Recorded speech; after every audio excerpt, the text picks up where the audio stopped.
Bueno, gracias por la oportunidad de estar acá, gracias por la presentación.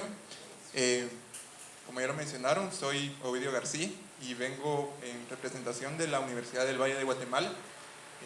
Este trabajo no es solo mío, sino que también pertenece a la doctora Margaret Dix, que vengo en lugar de ella, y a mi compañero Juan Estuardo Bosel, que siempre es bueno dar los créditos al trabajo, ¿verdad?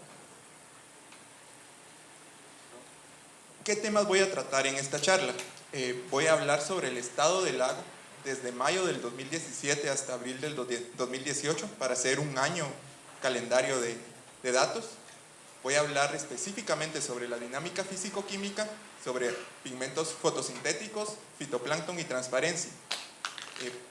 Luego de este tema voy a tratar un poco de introducir un tema un poco diferente, que es sobre el lago y la cuenca, un fenómeno que se llama deposición atmosférica.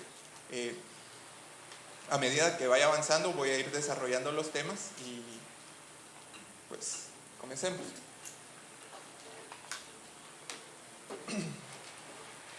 En la dinámica físico-química del lago, en el último año, bueno, no desde el último año, sino que desde el 2015 al 2018, no han habido cambios significativos en el comportamiento del lago. Específicamente en parámetros como temperatura, pH, oxígeno, composición de fitoplancton y comportamiento general del lago. Sin embargo, a inicios de este año tuvimos un evento bastante importante, que es lo que le llamamos mezcla del lago. Habíamos tenido indicios de que esto había sucedido en ciertos momentos en los últimos años, específicamente en el 2015, pero en febrero de este año, estoy hablando hace 2 meses, tuvimos un registro completo, un registro de una mezcla completa. ¿Por qué esto es importante? Porque las mezclas afectan la distribución de oxígeno, detritos y nutrientes en el agua. Voy a explicar eso a continuación. Es un factor importante en la dinámica de florecimiento, por lo menos eso creemos hasta el momento. Este año que ya se tienen estos datos nos va a permitir probar algunas de las ideas que hemos estado desarrollando por medio del estudio continuado de la dinámica del agua. Bueno, voy a explicar estas gráficas para que tengan una idea de lo que representa. Esta gráfica en amarillo y café es una medida de la materia orgánica que está disuelta en el agua, es decir, todas aquellas cosas que están en descomposición disueltas en el agua. Es lo que le da una coloración como cafecita amarillenta al agua del lago. Esto es la profundidad desde la superficie, 0 metros, hasta el fondo. Alrededor de 305 metros está ploteado acá. Entre más fuerte es el color, significa que hay más materia en descomposición. Por ejemplo, este punto de acá, que es bastante fuerte, es una concentración de unos 8 unidades de materia orgánica disuelta. En cambio, en la superficie hay muy poco de esto. En la gráfica de abajo yo tengo el oxígeno disuelto. El oxígeno es lo que utilizan los peces y todos los organismos para poder respirar en el lago. De nuevo, desde la superficie hasta el fondo. Si ustedes se dan cuenta, en la superficie los niveles de oxígeno, que es lo más azul, son altos, pero en el fondo tenemos oxígeno bajo, un color blanco. ¿Qué significa esto? Cuando hay poco oxígeno, hay poca posibilidad de que exista vida en estas áreas. Como no hay vida, no hay organismos que degraden la materia orgánica que se puede descomponer, entonces aumenta. Entonces, la parte que tiene poco oxígeno, al mismo tiempo, tiene mucha materia para descomponer. Horizontalmente se ve el tiempo. Comienza desde mayo, junio, julio, agosto, septiembre, octubre, noviembre, hasta abril del 2018. Aquí, 2017-2018. Pero sucede un evento interesante. Si ustedes se dan cuenta, durante todo el 2017, hasta inicios del 2018, todo esto es como muy parecido. Hasta que se rompe. Se rompe acá y se rompe acá. ¿Qué significa eso? Esto significa que el agua que está en la superficie del lago y que está en el fondo del lago, la que está en los primeros metros y lo que está en los últimos metros, se mezcla. Y hay posibilidad de que el oxígeno llegue al fondo. Y eso permite ciertos procesos motivados por el oxígeno. Esto se da principalmente por variables atmosféricas. ¿A qué me refiero con variables atmosféricas? Con el viento y con las temperaturas. Esta parte de la dinámica del lago está controlada principalmente por la meteorología. Vientos más fuertes pueden promover este fenómeno, temperaturas más bajas pueden promover este fenómeno. Entonces es una de las cosas más destacables que hemos notado en los últimos estudios que hemos hecho del lago. Como les había mencionado, nunca habíamos visto este fenómeno así de claro. Habíamos tenido indicios en el 2015, pero esta vez pues, tenemos los datos y está claro.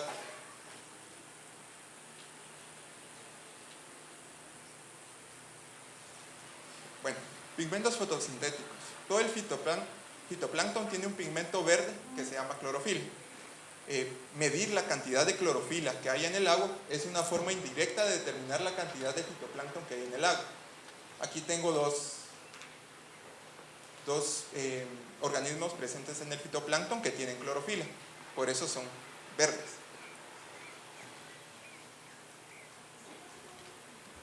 De nuevo, esto es una representación gráfica de lo que ha estado sucediendo en el lago en el último año.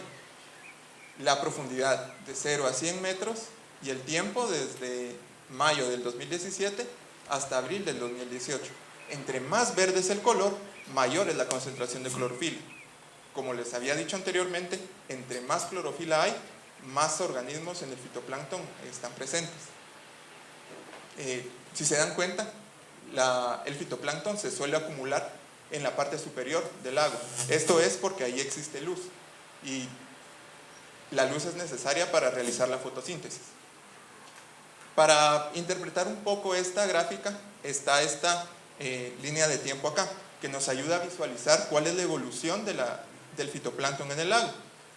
Bueno, al inicio, en mayo del 2017, tuvimos una poca concentración de fitoplancton. Esta poca concentración, colores poco verdes, se mantuvo prácticamente hasta noviembre del 2017. Sin embargo, en agosto del 2017 tuvimos un pequeño florecimiento de un par de días realmente, que no se ve reflejado a gran escala, ¿verdad?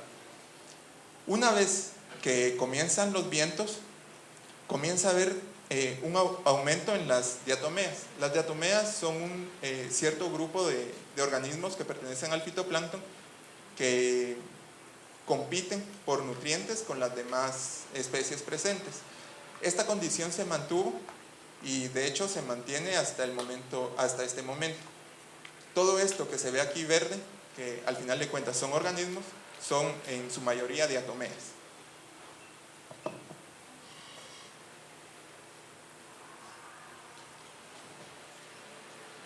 Para profundizar un poco más en el tema del fitoplancton que hay en el lago, podemos distinguir diferentes grupos, ¿verdad? Esto es así muy a grandes rasgos, no voy a entrar en detalles.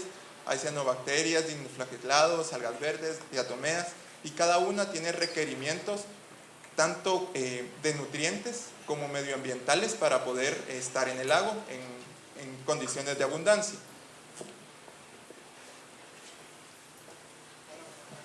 Para entrar en detalle, las principales cianobacterias presentes en el último año han sido Limnoraphis robusta y Microcistis.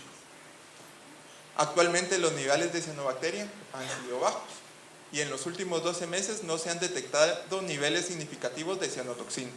Las cianotoxinas son ciertos productos de las cianobacterias que pueden tener cierto grado de toxicidad para los organismos y para el ser humano. El límite es 1. Nosotros no hemos encontrado cianotoxinas más allá de 0.1. Bueno, la transparencia. Cuando hablo de transparencia me refiero a cuál es la capacidad de la luz para penetrar en el agua. Esta gráfica es ya bastante conocida, pero la voy a explicar para poner en contexto. Desde los finales de los años 60 se han tenido registros esporádicos de la transparencia del agua del lago. El promedio histórico desde el 1968 hasta 2002 más o menos había sido 12.8 metros.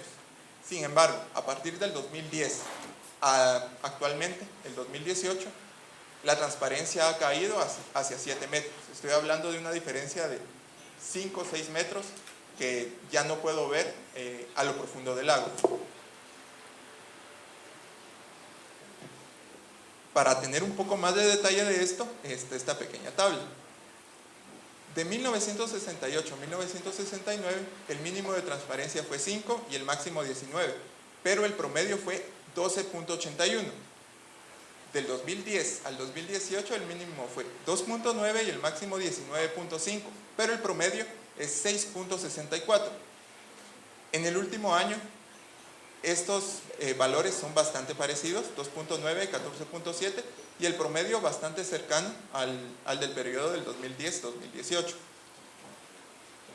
¿Por qué coloco esta tabla acá? Es importante notar que aunque los máximos de profundidad siguen siendo bastante grandes, hay un cambio en el mínimo y en el promedio. Una medición puntual de transparencia no es un buen indicador del cambio del estado del lago, sino que se tienen que hacer muchas observaciones durante un periodo de tiempo algo grande para poder tener una idea de qué está pasando en el lago. Este de acá es el disco Secchi, así es como se determina la transparencia. Es un disco circular cuadriculado con secciones blancas y negras que se introduce en el agua desde una lancha, y cuando se deja de ver, esa es la profundidad Secchi. En aguas claras la luz penetra más profundamente, entonces la profundidad es más grande, y en aguas un poco más turbias la profundidad es menor.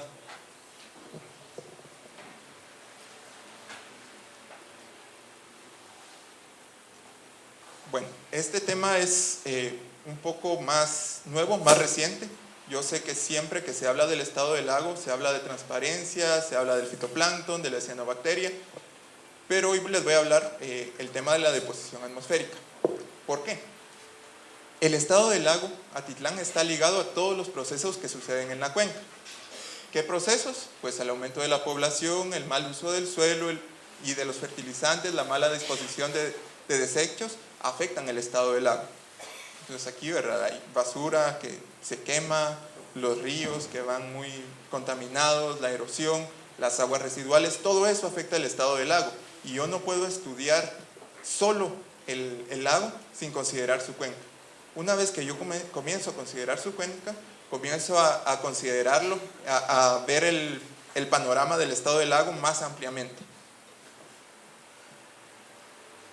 Bueno, ahora sí, ¿qué es la deposición atmosférica?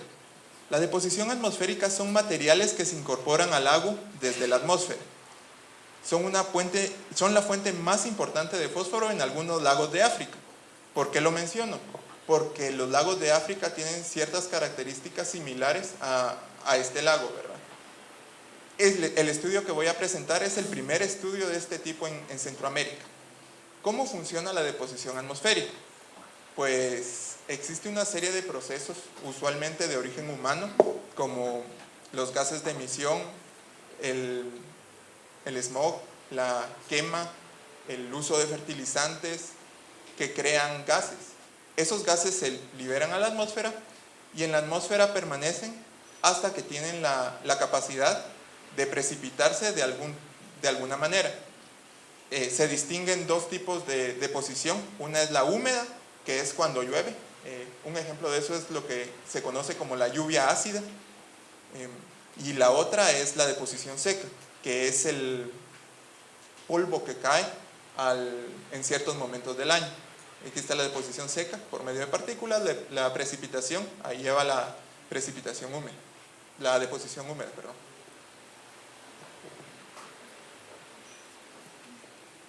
¿Cómo funciona? Pues en la atmósfera están las partículas y ellas pueden ingresar al lago por diferentes mecanismos. Voy a explicar los 3 mecanismos principales que existen para tener un contexto un poco más amplio. Por ejemplo, voy a comenzar por este lado. Hay partículas que existen en el aire en forma de aerosoles. Estos compuestos se depositan directamente sobre el lago. Es como polvo que cae directamente en el lago. Todo eso que está ingresando puede contener nutrientes. La otra forma es por medio de la absorción de gases. Hay compuestos que tienen cierta solubilidad en agua y en aire que pueden pasar directamente de un medio a otro. Este es el caso de ciertas especies de nitrógeno como el amonio. La otra es la deposición causada por la lluvia o motivada por la lluvia. Una de esas es cuando la lluvia en sí arrastra partículas de polvo haciendo que éstas ingresen al lago. Y la otra son gases, así como en este caso, que son arrastradas por las gotas de lluvia que al momento de caer al lago pues están ingresando.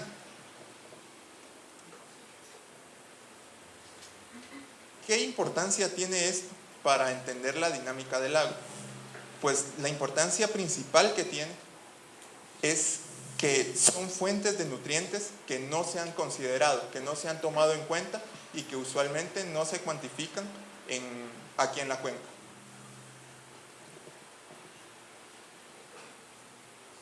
Estas ya son mediciones que hemos hecho en los últimos años, ¿verdad?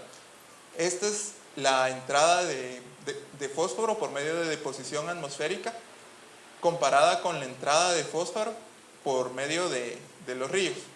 Si ustedes se dan cuenta, los máximos coinciden en algunos casos, sobre todo en septiembre y en mayo. Las magnitudes son bastante similares.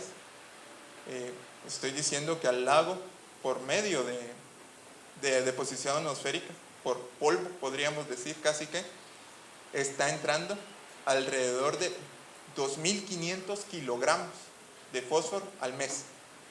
¿Cuántos son 2.500 kilogramos? 2 toneladas de fósforo al mes. Esto es comparable por lo que entra por los ríos. En los ríos es un poco mayor la cantidad. Aquí entran alrededor de 5 toneladas. Lo mismo puedo hacer para el nitrógeno. Aquí los números son un poco más grandes. Por ejemplo, en septiembre, por medio de la deposición atmosférica al lago, están entrando más de 30 toneladas de nitrógeno al mes. Si lo quiero comparar con lo que entra por medio de los ríos, en septiembre el río que más lleva es alrededor de 18 toneladas. Estoy diciendo que por deposición atmosférica está entrando casi el doble de nutrientes al lago que lo que entra por medio de los ríos. Bueno, hagamos una comparación de cuáles son las fuentes de nutrientes al lago en función de su origen. Aquí tengo nitrógeno y tengo fósforo y cada color representa una fuente diferente. Deposición atmosférica, que es lo que les he estado hablando en los últimos minutos, por medio de ríos y por medio de aguas residuales. Esto está en toneladas por año. Por medio de deposición atmosférica, por año está ingresando 84 toneladas de nitrógeno. Por medio de los ríos, ligeramente menos, y por medio de aguas residuales, pues, esta cantidad. Si hablo de fósforo, la relación es un poco diferente. Entra 4 por medio de deposición atmosférica, 6 en los ríos y alrededor de 12 por medio de las aguas residuales. ¿Qué es lo que quiero decir con esto? Que existen muchos procesos que suceden en la cuenca que hay que considerar al momento de hablar del tema de evitar la entrada de nutrientes al agua. No solo es la entrada por los ríos, no solo son las aguas residuales, no solo es la deposición atmosférica. Todo esto tiene un efecto acumulativo y conjunto. Y son cosas que debo de considerar al momento de planificar acciones a tomar para seguir evitando la contaminación del agua Atitlán. A manera de conclusiones, estas son las tres ideas que más me gustan, ¿verdad? El estado del lago no ha sufrido cambios significativos en el periodo 2010-2018. Sin embargo, el proceso de eutrofización sigue avanzando. Por primera vez se tiene evidencia de una mezcla completa del lago. Este evento puede ayudar a comprender la dinámica a largo plazo del lago. El proceso de entrada de nutrientes que afectan a la cuenca, como la deposición atmosférica, son una fuente importante de nutrientes que se debe considerar para la preservación del lago y su cuenca. Entonces, esas son las tres ideas principales que quería dejar en mi presentación. Como agradecimientos, ¿verdad?, a nuestros colegas en Sololá, y no solo en Sololá, también a nivel internacional, tenemos mucha gente con la que trabajamos, al equipo del CEA, del Centro de Estudios Atitlán, al campus Altiplán y a nuestras compañeras de DICA en AMSCLAE, y a todas las comunidades dentro de la cuenca, que es a quien al final de cuentas más les debería de interesar este tipo de trabajo.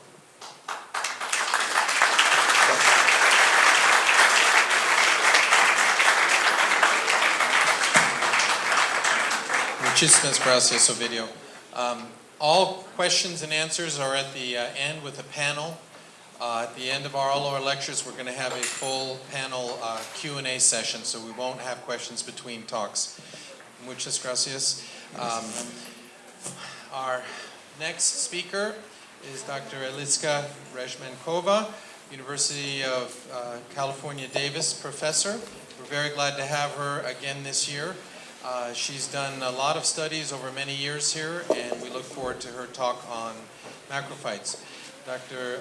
Eliska es de Universidad de California, Davis, y lleva practicar acerca macrofites en este lago.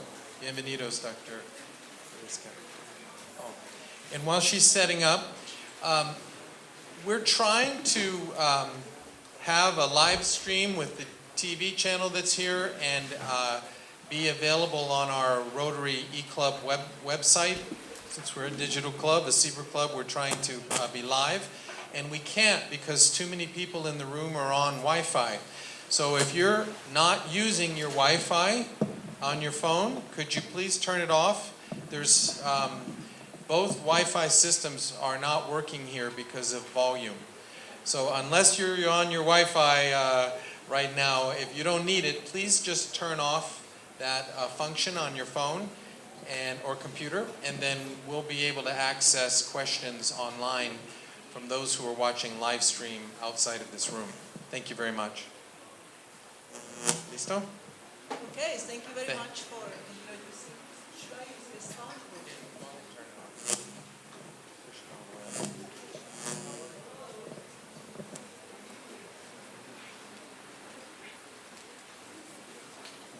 Hello? Is it better? Okay. Close. Woo! Okay. Okay.